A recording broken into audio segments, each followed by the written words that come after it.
Yes ma'am. ठीक है, तो हमने डिस्कस किया कि बायोडाइवर्सिटी का डेफिनेशन क्या होता है, बायोडाइवर्सिटी की मीनिंग क्या है, उसका कंसेप्ट क्या है, फिर उसका स्कोप क्या है, हम क्यों पढ़ रहे हैं बायोडाइवर्सिटी को।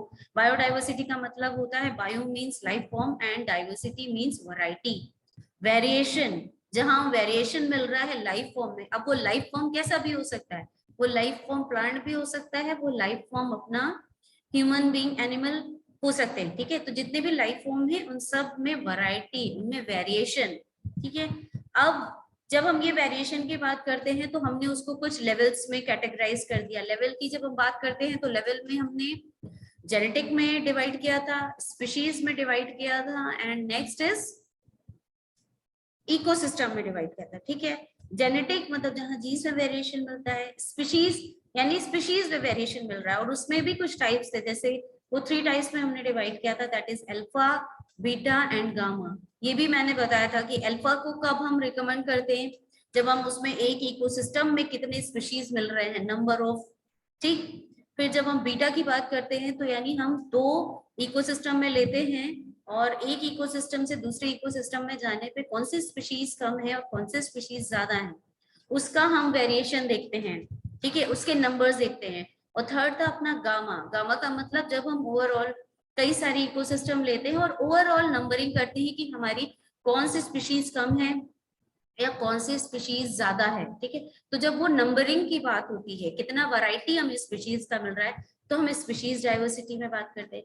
फिर हमने इकोसिस्टम की बात की, इकोसिस्टम में कितनी वैरायटी मिलती है, हमारा टेरेस्ट्रियल इकोसिस्टम भी है और एक इक्वेटिक इकोसिस्टम भी है। टेरेस्ट्रियल का अपना अलग बहुत सारे पार्ट्स हैं, और इक्वेटिक का हमारे पास बहुत सारे अलग पार्ट्स हैं। अगर हम टेरेस्ट्रियल की बात करते हैं तो टेरेस्ट्रियल में हमारा ग्रासलैंड आ गया, माउंटेन आ गया, डेजर्ट आ गया, ठीक, फॉरेस्ट आ गया, बहुत सारी इकोसिस्टम है। और जब हम इक्वेटिक की बात करते हैं तो इक्वेटिक में हमारा देखो मराइन आता है और फ्रेश वाटर आता है। मराइन के कितने सारे पार्ट्स हमने किए थे, मराइन के जैसे हमने पार्ट्स किए थे, कोस्टल की बात की थी, और एशरीज की बात की थी, कोस्टल रीफ की बात की थी, तो ये सब हमारे मराइन में आ गए थे। तो इस तरीके से हमने उसके लेवल को कैटेगराइज किया। अब हम बात करते हैं हॉटस्पॉट ऑफ बायोडाइवर्सिटी। सबसे पहली चीज कि हमें ये मालूम होना चाहिए कि हॉटस्पॉट ऑफ बायोडाइवर्सिटी है क्या। तो there is no uniform distribution of biodiversity along the geographical region of the world. Some of the habitat are found to be highly rich in abundant number in specific region. ठीक है, hotspot. और अगर हमने hotspot again उसकी definition की बात करते हैं तो hotspot are the specific area, एक ऐसा स्पेसिफिक एरिया होता है which contain the richest and the most threatened reservoir of the plant and the animal species, right. जहां पे हम रिचेस्ट स्पीशीज की भी बात कर रहे हैं, और जहां पे हम बात कर रहे हैं थ्रेटेन। थ्रेटेन का मतलब होता है चीजें कम हो रही हैं, मतलब खत्म होने पे आ गई है, राइट। सो टर्म हॉटस्पॉट जिनको बताया किसने, नॉर्मन मायर्स ने बताया 1988 में, कि जब भी हम हॉटस्पॉट की बात करें, और हॉटस्पॉट हम बोलते हैं ऐसे एरिया को जिस एरिया में कुछ पर्टिकुलर चीजें होती है, तब हम उस एरिया को हॉटस्पॉट बोल देते हैं। ठीक, तो ऐसे एरिया को हम किस नाम से बोलते हैं, तो नॉर्मन मायर ने ये चीज बताई कि हमें हॉटस्पॉट ऐसे एरिया को बोलना चाहिए। तो दोज ज्योग्राफिकल रीजन, ऐसा ज्योग्राफिकल रीजन जहाँ पे किसी चीज की बहुत रिचेस्ट होगी या फिर वो चीजें कम होंगी। अब जैसे rich in endemic, rare and the threatened species, ठीक है, जहां में एंडेमिक, रेयर और थ्रेटेंड स्पीशीज होंगे। अब हमें ये मालूम होना चाहिए कि एंडेमिक क्या होता है, रेयर क्या होता है और थ्रेटेंड क्या होता है। ठीक है, आप प्लीज इसे नोट डाउन जरूर करिएगा क्योंकि ये यहाँ मेंशन नहीं है, एंडेमिक किसको बोलते हैं, रेयर किसको बोलते हैं और थ्रेटेंड किसको बोलते हैं। वैसे हमने इसको डिवाइड किया है endemic, rare, endangered and threatened. ठीक है, एंडेमिक स्पीशीज का मतलब होता है ऐसी स्पीशीज जो एक पर्टिकुलर एरिया, एक पर्टिकुलर रीजन, एक स्पेसिफिक रीजन में हमें मिलते हैं, उसको हम बोलते हैं एंडेमिक स्पीशीज। ठीक है, वो हर जगह अवेलेबल नहीं होते, एक पर्टिकुलर एरिया में ही वो मिलेंगे। कुछ स्पीशीज ऐसे होते हैं जो आपको हर जगह मिल जाते हैं, बल्क में मिलते हैं या वो रेयर मिलते हैं। ठीक है, पर कुछ ऐसे स्पीशीज होते हैं जो एक पर्टिकुलर रीजन में ही हमें मिलते हैं, ठीक है, उसको हम बोल रहे हैं। फिर हम बात करते हैं रेयर। रेयर का मतलब होता है, रेयर के नाम से ही समझ में आता है अनकॉमन। रेयर का मतलब अनकॉमन, अनकॉमन मतलब कि जो हमें बहुत रेयर ही मिल रहा, बहुत अनकॉमन मतलब बहुत मुश्किल से वो चीज हमें मिलती है किसी भी एरिया में, या फिर एक पर्टिकुलर एरिया में, मतलब एक बहुत रेयर है वो, ठीक। फिर हम बात करते हैं एंडेंजर्ड। एंडेंजर्ड मतलब हो रहा है कि ऐसे स्पीशीज जिसकी क्वांटिटी कम हो रही है, जो डे बाय डे लॉस होते जा रहे हैं, ठीक है। और थ्रेटेड स्पीशीज का मतलब जो एकदम से लॉस होने के कंडीशन में आ गए हैं। थ्रेटेड स्पीशीज मतलब जो बिल्कुल भी अब ऐसी सिचुएशन हो गई है कि जो वो अब एकदम से खत्म होने पे आ गए हैं, लॉस हो गया है, उनका बहुत सारा हैबिटेट लॉस हो गया है, ठीक है। तो हमने तीन कैटेगरी में इस स्पीशीज को डिवाइड किया, ठीक है। Facing significant threats to habitat loss, और ऐसे जो स्पीशीज हैं वो क्या फेस कर रहे हैं, हैबिटेट लॉस उनका थ्रेट हो रहा है। थ्रेट का मतलब लॉस हो रहा है, ठीक है। हैबिटेट लॉस मतलब वो जिस एनवायरनमेंट में रहते हैं, जिस कंडीशन में रहते हैं, जिस, है ना, तो वो क्या हो रहा है, वो धीरे धीरे कम हो रहा है। देखो आप जिस कंडीशन में रह रहे हो, जिस एनवायरनमेंट में रह रहे हो, अगर वो लॉस होने लगे तो आप क्या करोगे, नेचुरल है आपका वहां पे सरवाइव करना मुश्किल हो जाएगा। तो आप क्या करोगे, धीरे धीरे दूसरी जगह पे जाना शुरू कर देंगे, है ना।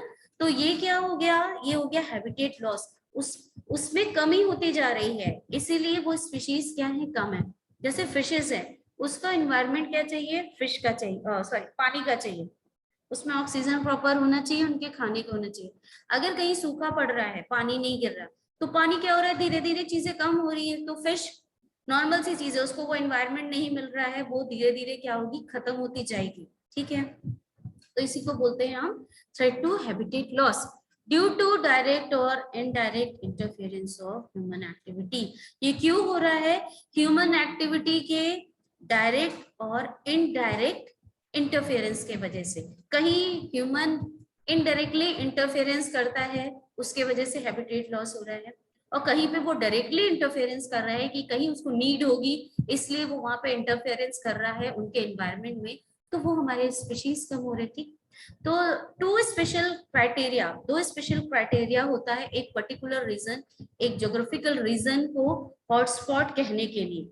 मतलब हम हर एरिया को हॉटस्पॉट नहीं बोल सकते, एक ऐसा स्ट्रिक्ट क्राइटेरिया होता है, वो फुलफिल होता है। That's why the geographical region are called the hotspot, right. तो वो दो ज्योग्राफिकल या दो स्ट्रिक्ट क्राइटेरिया क्या है, first one is the species endemism and second one is the degree of threat. ये दो क्राइटेरिया अगर फुलफिल होगा तो दैट मीन्स वो एरिया हमारा हॉटस्पॉट है, ठीक है। अभी वो कैसे होगा, देखो हमारा जो स्पीशीज एडमिज्म है, first one 1500 species of vascular plant as endemic, ठीक है। 1500 स्पीशीज ऐसे होने चाहिए वस्कुलर प्लांट के एज अ एंडेमिक, ठीक है। स्पीशीज से समझ में आता है हमें क्या होता है, एंडेमिक से मतलब समझ में आता है एक पर्टिकुलर एरिया में मिलने वाली चीज, दैट इज कॉल्ड एंडेमिक, ठीक है। वस्कुलर प्लांट ऐसा हायर क्वालिटी का प्लांट या रिचेस ऐसा प्लांट होता है जो फूड और वाटर प्लांट के हर पार्ट पे सप्लाई करता है। तो इस टाइप के जो प्लांट मिल रहे हैं वस्कुलर प्लांट एज एंडेमिक एक पर्टिकुलर एरिया में, तब हम उसको बोलते हैं स्पीशीज एंडेमिक, ठीक है। और एक दूसरा क्राइटेरिया फुलफिल होना चाहिए जिसको हम बोलते हैं डिग्री ऑफ थ्रेट, मतलब lost at least 70% of its original habitat, ठीक है। मतलब वहां का जो एनवायरनमेंट है, वहां पे रहने वाले लोग जो हैं, वहां का 70% लॉस हो जाना चाहिए, ठीक है। अगर मतलब वहां का 70% क्या होना चाहिए, डैमेज हो जाना चाहिए चीजें। अगर एक एरिया की 70% चीजें लॉस हो गई है, वो किसी भी कंडीशन में हो सकती है, उसका सॉइल खराब हो गया, उसका वहां के स्पीशीज नहीं है, प्लांट नहीं है, पानी कम है, मतलब 70% उनका लॉस हो जाना चाहिए ओरिजिनल हैबिटेट का, ठीक है। और 1500 स्पीशीज ऐसे मिलनी चाहिए एज अ एंडेमिक। तो जब ये दोनों क्राइटेरिया हमारा फुलफिल होता है, तब हम उस ज्योग्राफिकल रीजन को बोलते हैं हॉटस्पॉट। हर एरिया को हम हॉटस्पॉट नहीं बोलते हैं, है ना, हम ऐसे पर्टिकुलर एरिया को बोलते हैं हॉटस्पॉट, ठीक है। तो ये था हमारा हॉटस्पॉट ऑफ बायोडाइवर्सिटी, यानी कि 2 strict criteria, that is species, endemism और डिग्री ऑफ थ्रेट। ठीक है, ये 2 स्पीशीज हमारे होंगे, तब हम इसको बोलेंगे hotspot of biodiversity, right. Biodiversity hotspot, अब हम इसको कैसे डिफाइन कर सकते हैं? These are defined as a region where exceptional concentration of endemic species are undergoing an exceptional loss of habitat. ठीक है, the concept of biodiversity hotspot was developed by the Norman Myers in 1988. मैंने पहले ही बताया कि normal मायर ने 1988 में ये चीज बताई थी कि ऐसे रीजन को हम हॉटस्पॉट बोल सकते हैं। Then come to the Conservation International is an American non profit environmental organisation. ये अपना CI जो एक इन्वायरमेंटल ऑर्गेनाइजेशन है जिसका हेडक्वार्टर कहाँ पे है? वर्जीनिया में है। इसका मिशन है, it's mission is to spotlight and secure the critical benefit that nature provide to humanity such as food, fresh water, livelihoods and the stable climate। इसका मतलब ये होता है कि CI जो हमारा कंजर्वेशन इंटरनेशनल ऑर्गेनाइजेशन है, जो कहाँ पे सिचुएटेड है? वर्जीनिया में। उसका मिशन है कि जो हम ह्यूमैनिटी के लिए जो नेचर प्रोवाइड कर रहा है उसको थोड़ा सा स्टेबल करें। जैसे वहां का अगर कुछ फूड है, चीजें खराब हो गई है, तो हम उसको स्टेबल कर सकते हैं। वहाँ के फ्रेश वाटर को स्टेबल कर सकते हैं।